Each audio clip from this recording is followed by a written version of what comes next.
Wewe umekaa seminari kwa muda usiopungua miaka 17 au 18.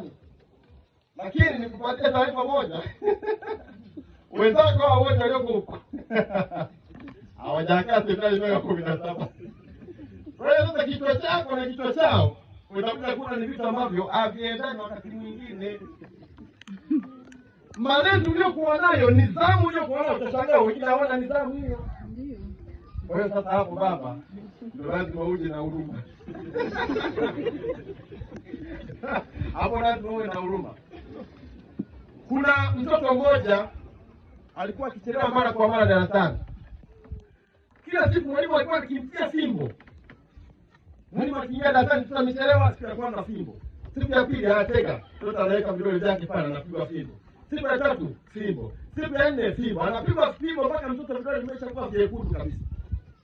Sasa siku moja ile mtoto akawahi akaingia darasani mapema kuliko wenzake. Mwalimu alipoingia darasani akamkuta. Akasema, leo jamani sitaanza kwa kufundisha. Naomba huyu mwanafunzi tumpigie makofi kwanza. Wakampigia makofi. Leo amewahi, siku ya kwanza amewahi. Sasa kuna amewahi. Na mwalimu anasema kwa serious kabisa kama mwalimu ambaye kwa serious.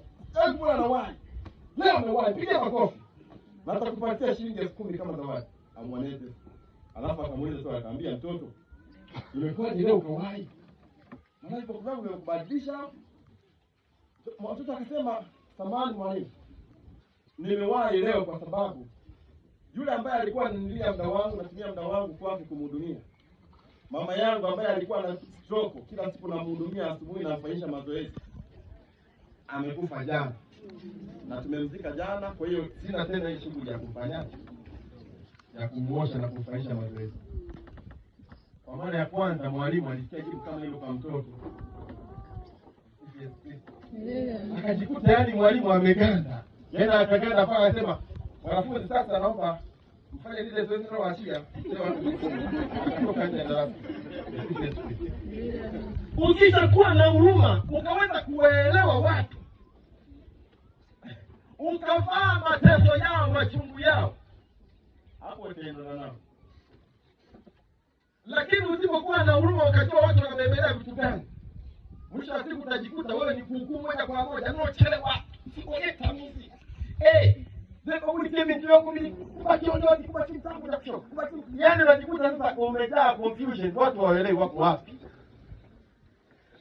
Yes please.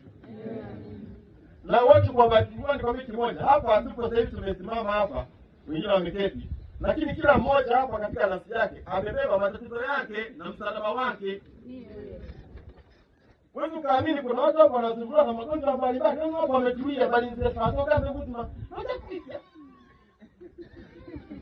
habari tulia na shangaa, mbona ndio tunashangalia yupo ameketi vizuri, lakini jana yeye na mwaka waongee hapo kwenye misa. Ndio. Ametulia anasikiliza kwanza. Unakuta mwingine yuko ameketi hapa leo hii bosi wake alikuwa anamwambia asije. Lakini amekuja, amesema mimi na yeye ndio amekuja ameketi hapa. Alafu wengine wanakuta amekaa hapa. Unakuta yani anajiuliza hivi ikifika wakati wa shukrani pale kumtolea fadha na wajibu kama ameshikwa na tatizo la uchumi. Ametulia sana lakini nitaenda na chendo. Akiweka mziki wa Yanga ule. Na mtu makona yeye. Ndato. Bila kamera, mwa inaenda anatekeleza. Buffet ndio fungu la maki. Atekeleza kwa lagia buffet akamwenda yeye. Akagenda buffet akabaki utajirao na igumishi lizangora. Akawasikia omomo marawayo omomo ndabo bewa. Vipo watu wanabeba vitu tofauti. Kwa hiyo baba nakuomba huruma, upende huruma kama Yesu Kristo. Yesu Kristo kuna somo moja linafundishwa kwamba Yesu Kristo alisimama akaona watu makutano. Akaona watu wakawahurumia kwa sababu walikuwa kama kondoo wasio na mchungaji. Tena wamechoka. Na kwa sababu ya kuwahurumia tunaambiwa kwamba Yesu Kristo akachapa kazi, akafanya kazi ya kuwaponya. Akaanza kuwafundisha mara moja. Akaanza na unapokuwa unafundisha baba, naomba hili neno likumbuke. Unapokuwa unafundisha nafaa neno kubwa sana kwa sababu unapofundisha mtu unakuwa yaani wewe unakuwa unatumia elimu yake kutatua matatizo yake katika kichwa chake. Labda kitu watu wakifahamu, lakini nadhani wanakifahamu watu ambao unaona wameshaenda mbele wanakifahamu. Yaani nikwambie kitu kimoja, Mkristo anayesikiliza, matatizo au maswali yote ulionayo yasipopata majibu kichwani, duniani huwezi kufanya chochote mpaka majibu yapatikane huku, mpaka muanda guzoke niona atamu tokike utazokile basi ndio kulisa chapati bakujwe kama bakusiga majuta bakile kibuli kantu bakushabie mbaya pokea gari unapokea usipokuwa na jibu kichwani bure kabisa. Kristo Kristo wewe baba uwe na huruma hiyo. Umkumbuke Mtume Paulo alipokuwa na huruma kiasi kwamba yule Onesimo alipokuwa amemtoroka bwana wake baada ya kumwibia hela zake, anakimbia anamfikia Mtume Paulo. Paulo akiwa naye amefungwa kwenye ile nyumba ya kupakishwa kule Roma. Paulo anamwambia, analika waraka kwa Filemoni, anamwambia Filemoni, kama unamdai huyu jamaa Onesimo hela yoyote, naomba umsamehe, hilo deni niwekee mimi. Nipatie mimi hayo matatizo yake. Lakini huyu mwachia aende zake. Onesimo alikuwa mtumwa, sasa awe mtu huru aanze kumtumikia Kristo kama mimi ninavyotumikia Kristo. Kumbuke neno hilo. Ubebe matatizo ya watu, uyachukue baba yawe ya kwako. Na ndio maana unafaa kanzu nyeusi. Ukiwa unavaa kanzu nyeusi uwe na sifa moja.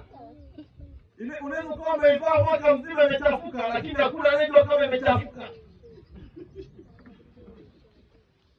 Maana nini? Maana wewe fanya kwenye kazi yako mle, unachukua uchafu wote wa binadamu.